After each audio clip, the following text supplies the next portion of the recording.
Okay, I want to talk to you a little bit about solving equations. So again, we did some of this in the past, but we're going to do more of it, and hopefully this time around, make sure you're making any corrections that maybe you shouldn't be doing, so that you understand how to do this properly. The key ideas here in solving equations. The first one is to make sure you isolate the variable x. And what that ends up meaning is that at the end of the equation, we want to have something that says x equals something. That's what it means by isolating the variable x. A lot of times there's other addition or subtraction around x, or it's being multiplied or divided by some value. We use reverse math operations to isolate the variable x. So if we have a minus sign, we use plus to undo that. If we have plus, we use minus to undo that. We use multiplication. If 2 is being multiplied by something, we use division to undo that. If x is being divided by something, we use multiplication to undo that. And eventually, you're going to learn that using square roots will undo exponents, and vice versa. So the operations must be completed on both sides of the equal sign. So if you think of a scale, the equal sign is going to be the center point. So here's the equal sign, and whatever we do to one side, we have to do to the other side to maintain the integrity of the equation. We can't just add something on one side and not the other. Then the equation doesn't become valid anymore. So let's take a look at a bunch of little problems here that we have. Now, one thing that's important to do is as I'm writing, as I do something, I'm going to write it underneath like this so that the equation continues to progress and it's being changed, but it's going to be changed the right way, validly, as we do both things on the equal sign. So remember, even though this looks lopsided, the equal sign is maintaining the integrity of this equation. Whatever we do to one side of the equation, we have to do to the other side of the equation, and the equal sign is going to determine what one side and the other side of the equation is. So let's take a look at the first one. 2x plus 8 equals 10. Again, we're going to undo this to get x by itself. So here we have a plus 8. I'm going to use minus 8 to get rid of the 8. And again, here's my equal sign. I have to do that to both sides. 8 minus 8 is 0, but there here we have 10 minus 8 is 2. And I bring down the 2x, and this is going to be 2x plus 0, so it's just 2x. So 2x equals 2. Notice I'm rewriting the equation here. Now I'm down here, and this is my equation. Please do this step. A lot of you will not write this. You'll just go right to dividing here by 2 to get x by itself, but you have to keep going on both sides of the equation. And again, as I just said here, x is being multiplied by 2. To undo that, we divide by 2 on both sides of the equation.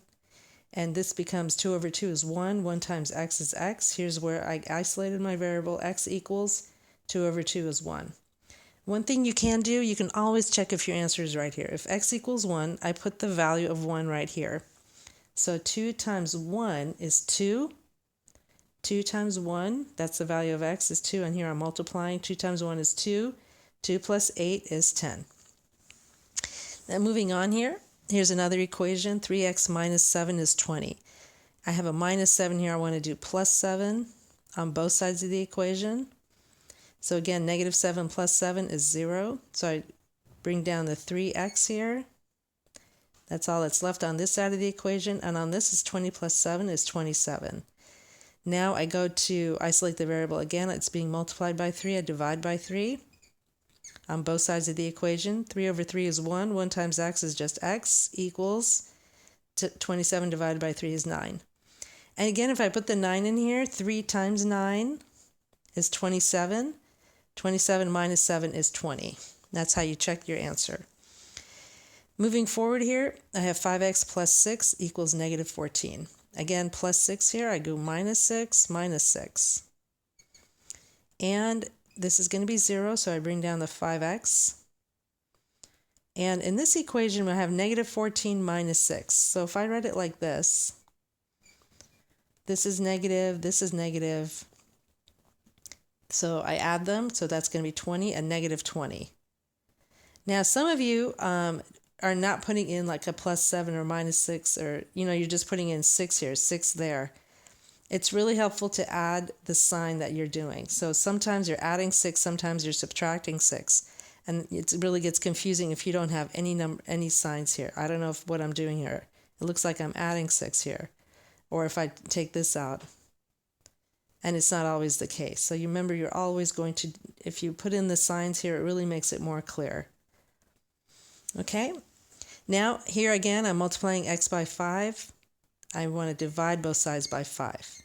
So I'm going to have 5 over 5 is 1. 1 times x is x. X equals, here I have -20 divided by 5. I'm dividing a negative and a positive. My answer is going to be a -4. And if I put in a -4 here, 5 times -4, negative and positive is a negative. So 5 times -4 is -20, plus 6 is a -14. And that's correct. So -20 plus 6. Okay, so we subtract these two, 20 minus, because I have one of each, a negative and a positive. 20 minus 6 is 14, and I have more negatives, so it's going to be -14. Okay, let's go on here.